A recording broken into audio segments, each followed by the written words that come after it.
Hi friends, ಹೇಗಿದ್ದೀರೆಲ್ಲರೂ? ಇವತ್ತಿನ ವಿಡಿಯೋದಲ್ಲಿ ನಿಮಗೆ ಪೀರಿಯಡ್ ಮಿಸ್ ಆಗಿಂತ ಮುಂಚೆ ಕಾಣಿಸಿಕೊಳ್ಳುವ ಪ್ರೆಗ್ನೆನ್ಸಿಯ ಪ್ರಮುಖ ಲಕ್ಷಣಗಳ ಬಗ್ಗೆ ಡೀಟೇಲ್ಸ್ ಆಗಿ ತಿಳಿಸ್ಕೊಡ್ತಾ ಹೋಗ್ತೀನಿ. ಸೊ ಹಾಗಾಗಿ ಯಾರೆಲ್ಲ ಇದುವರೆಗೆ ನನ್ನ ಚಾನಲ್ನ ಸಬ್ಸ್ಕ್ರೈಬ್ ಮಾಡಿಲ್ಲ, ಪ್ಲೀಸ್ ಸಬ್ಸ್ಕ್ರೈಬ್ ಮಾಡ್ಕೊಳ್ಳಿ. ಪಕ್ಕದಲ್ಲೂ ಬೆಲ್ಲೈಕನ್ನು ಕೂಡ ಕ್ಲಿಕ್ ಮಾಡ್ಕೊಳ್ಳಿ. ಸಾಮಾನ್ಯವಾಗಿ ನೀವು ಇವಾಗ ಒಂದು ವೇಳೆ ಪ್ರೆಗ್ನೆನ್ಸಿಗೆ ಪ್ಲ್ಯಾನ್ ಮಾಡುವಂಥ ಸಂದರ್ಭದಲ್ಲಿ ಕೆಲವೊಂದು ಸಿಂಪ್ಟಮ್ಸ್ಗಳು ನಿಮಗೆ ಪೀರಿಯಡ್ ಮಿಸ್ ಆಗೋಕ್ಕಿಂತ ಮುಂಚೆನೇ ಕಾಣಿಸ್ಕೊಳ್ತವೆ. ಸೊ ಹಾಗಾಗಿ ನಿಮಗೆ ಕನ್ಫ್ಯೂಷನ್ ಆಗುತ್ತೆ, ಯಾವ ರೀತಿ ಈ ಒಂದು ಅರ್ಲಿ ಪ್ರೆಗ್ನೆನ್ಸಿಯ ಸಿಂಪ್ಟಮ್ಸ್ಗಳು ಇರ್ಬೋದಾ ಇಲ್ವಾ ಅಂತ ಹೇಳಿ. ಸೊ ಹಾಗಾಗಿ ಇವತ್ತಿನ ವಿಡಿಯೋದಲ್ಲಿ ತಿಳಿಸಿರುವಂಥ ಲಕ್ಷಣಗಳು ಒಂದು ವೇಳೆ ಇದ್ದರೆ ನೀವು ಒಂದು ಅಂದಾಜು ಮಾಡ್ಕೋಬೋದು. ಆದರೆ ನೀವು ಹೋಮ್ ಪ್ರೆಗ್ನೆನ್ಸಿ ಟೆಸ್ಟನ್ನು ನಿಮ್ಮ ಪೀರಿಯಡ್ ಮಿಸ್ ಆದ ಒಂದು ವಾರ ಬಿಟ್ಟೆ ಟೆಸ್ಟ್ ಮಾಡಿ ಕನ್ಫರ್ಮ್ ಮಾಡ್ಕೋಬೇಕಾಗತ್ತೆ. ಮೊದಲನೇ ಲಕ್ಷಣ ನಾಸಿಯಾ ಮತ್ತು ವಾಮಿಟಿಂಗ್ ಕಾಣಿಸ್ಕೊಳ್ಳುತ್ತೆ. ಇದು ಸಾಮಾನ್ಯವಾಗಿ ಅರ್ಲಿ ಮಾರ್ನಿಂಗಲ್ಲಿ ಮಾತ್ರ ಕಾಣಿಸ್ಕೊಳ್ಳುತ್ತೆ ಅಂತ ಹೇಳ್ತಾರೆ. ಆದರೆ ಕೆಲವರಿಗೆ ಹೋಲ್ ಡೇಯಲ್ಲೂ ಈ ಒಂದು ಲಕ್ಷಣ ಕಾಣಿಸ್ಕೊಳ್ಳುತ್ತೆ. ಈ ಒಂದು ಲಕ್ಷಣ ಕೆಲವರಿಗೆ ತಿಂಗಳು ಕಳೆದಂತೆ ಕಡಿಮೆ ಆಗ್ತಾ ಹೋಗುತ್ತೆ. ಬಟ್ ಇನ್ನು ಕೆಲವರಿಗೆ ಹೋಲ್ ಪ್ರೆಗ್ನೆನ್ಸಿಯಲ್ಲೂ ಕೂಡ ಇರುತ್ತೆ. ಮತ್ತು ಕೆಲವರಿಗೆ ಈ ಒಂದು ವಾಮಿಟಿಂಗ್ ಪದೇ ಪದೇ ಇರುತ್ತೆ ಮತ್ತು ಜಾಸ್ತಿ ಪ್ರಮಾಣದಲ್ಲಿ ಕಾಣಿಸ್ಕೊಳ್ಳುತ್ತೆ. ಅಂಥವರು ದಯವಿಟ್ಟು ಡಾಕ್ಟ್ರನ್ನ ಕನ್ಸಲ್ಟ್ ಮಾಡಿ ವಿಚಾರಿಸಬೇಕಾಗುತ್ತೆ. ಅವರು ನಿಮಗೆ ಪ್ರೆಗ್ನೆನ್ಸಿ ಸೇಫ್ ಮೆಡಿಸಿನನ್ನು ಕೊಡ್ತಾರೆ. ನೆಕ್ಸ್ಟ್ ಲಕ್ಷಣ, ಬಾಯಲ್ಲಿ ಹೆಚ್ಚು ರಸ ಉತ್ಪಾದನೆ ಅಥವಾ ನೀರು ಬಂದ ರೀತಿಯಲ್ಲಿ ನಿಮಗೆ ಅನುಭವ ಆಗುತ್ತೆ.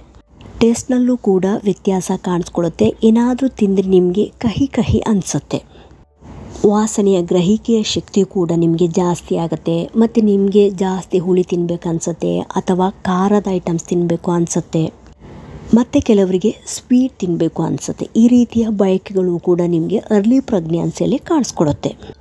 ನೆಕ್ಸ್ಟ್ ಲಕ್ಷಣ ಬ್ಲೋಟಿಂಗ್, ಅಂದರೆ ನಿಮ್ಮ ಹೊಟ್ಟೆಯಲ್ಲಿ ಒಂದು ರೀತಿ ಗ್ಯಾಸ್ ತುಂಬಿದ ಅನುಭವ ಅಥವಾ ಹೊಟ್ಟೆ ಉಬ್ಬರಿಸಿದ ರೀತಿಯಲ್ಲೂ ಕೂಡ ನಿಮಗೆ ಅನುಭವ ಆಗ್ಬೋದು. ಈ ರೀತಿ ಆಗೋದ್ರಿಂದ ನೀವು ಸೇವಿಸಿದ ಆಹಾರ ಸರಿಯಾಗಿ ಜೀರ್ಣ ಆಗದೆ ಅಜೀರ್ಣದ ಸಮಸ್ಯೆ ಕಾಡ್ಬೋದು. ಇದರಿಂದ ನಿಮಗೆ ಎದೆ ಉರಿ ಈ ರೀತಿ ಅನುಭವ ಕೂಡ ಆಗ್ಬೋದು. ನೆಕ್ಸ್ಟ್ ಲಕ್ಷಣ ಇಂಪ್ಲಾಂಟೇಷನ್ ಕ್ರ್ಯಾಂಪ್ಸ್ ಅಥವಾ ಸೆಳೆತ ಅಂತ ಕೂಡ ಹೇಳ್ಬೋದು, ಅಥವಾ ಇಂಪ್ಲಾಂಟೇಷನ್ ಬ್ಲೀಡಿಂಗ್ ಆರ್ ಸ್ಪಾಟಿಂಗ್ ಅಂತಲೂ ಕೂಡ ಕರಿಬೋದು. ಈ ರೀತಿಯ ಲಕ್ಷಣ ನಿಮಗೆ ಪೀರಿಯಡ್ ಮಿಸ್ ಆಗಿಂತ ಮುಂಚೆನೇ ಕಾಣಿಸ್ಕೊಳ್ಳುತ್ತೆ. ಯಾಕೆ ಈ ಒಂದು ಲಕ್ಷಣ ಕಾಣಿಸ್ಕೊಳ್ಳುತ್ತೆ ಅಂತ ಹೇಳಿದ್ರೆ, ಸಾಮಾನ್ಯವಾಗಿ ನಿಮಗೆ ಈ ಒಂದು ಲಕ್ಷಣ ಕಿಬ್ಬೊಟ್ಟೆಯಲ್ಲಿ ಅಂದರೆ ನಿಮ್ಮ ಕೆಳ ಹೊಟ್ಟೆಯಲ್ಲಿ ಒಂದು ರೀತಿ ಸೆಳೆತ ಅಥವಾ ಸೂಜಿ ಚುಚ್ಚಿದ ಅನುಭವ ಆಗ್ಬೋದು. ಯಾಕೆ ಈ ರೀತಿ ಆಗುತ್ತೆ ಅಂತ ಹೇಳಿದರೆ, ನಿಮ್ಮ ಗರ್ಭನಾಳದಲ್ಲಿ ಫಲೀಕರಣವಾದ ಭ್ರೂಣ 5 ರಿಂದ 7 ದಿನಗಳ ನಂತರ ನಿಧಾನವಾಗಿ ಟ್ರಾವೆಲ್ ಮಾಡಿ ಬಂದು ನಿಮ್ಮ ಗರ್ಭಕೋಶದ ಒಳ ಪದರಕ್ಕೆ ಬಂದು ಅಂಟ್ಕೊಳ್ಳುವಂಥ ಸಂದರ್ಭದಲ್ಲಿ ಅಲ್ಲಿರುವಂಥ ಸಣ್ಣ ಪುಟ್ಟ ನರಗಳು ಡ್ಯಾಮೇಜ್ ಆಗಿ ಕೆಲವರಲ್ಲಿ ಸ್ಪಾಟಿಂಗ್ ಥರ ಕಾಣಿಸ್ಕೊಳ್ಳುತ್ತೆ. ಈ ಒಂದು ಸ್ಪಾಟಿಂಗ್ 1 ರಿಂದ 2 ದಿನ ಮಾತ್ರ ಇರುತ್ತೆ ಮತ್ತು ಕೆಲವರಲ್ಲಿ ಕೆಲವು ಗಂಟೆಗಳು ಮಾತ್ರ ಇರುತ್ತೆ.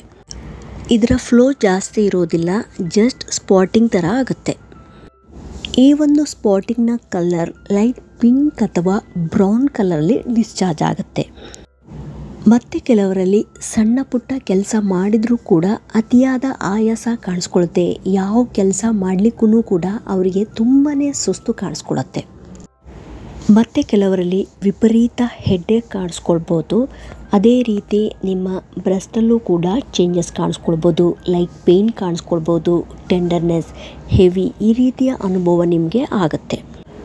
ಕಾನ್ಸ್ಟಿಪೇಷನ್ ಅಂದರೆ ಮಲಬದ್ಧತೆಯ ಸಮಸ್ಯೆ ಕೂಡ ಕಾಣಿಸ್ಕೊಳ್ಳುತ್ತೆ.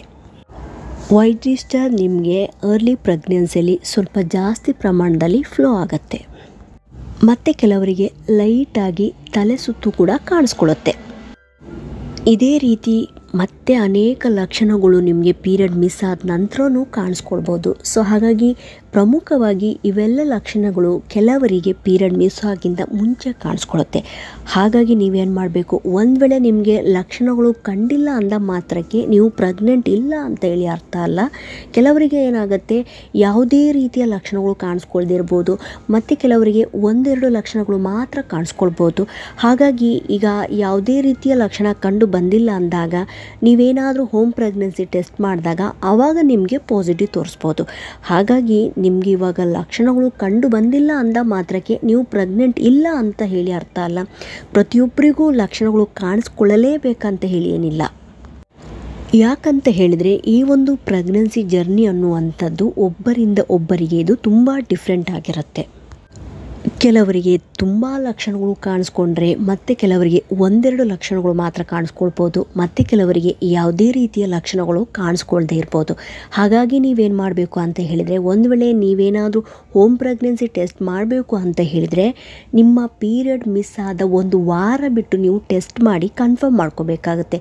ಓನ್ಲಿ ಸಿಮ್ಟಮ್ಸ್ಗಳ ಆಧಾರದ ಮೇಲೆ ನೀವು ಪ್ರೆಗ್ನೆಂಟ್ ಇದ್ದೀರಾ ಇಲ್ವಾ ಅಂತ ಹೇಳಿ ಡಿಸೈಡ್ ಮಾಡಲಿಕ್ಕೆ ಕಷ್ಟ ಆಗುತ್ತೆ.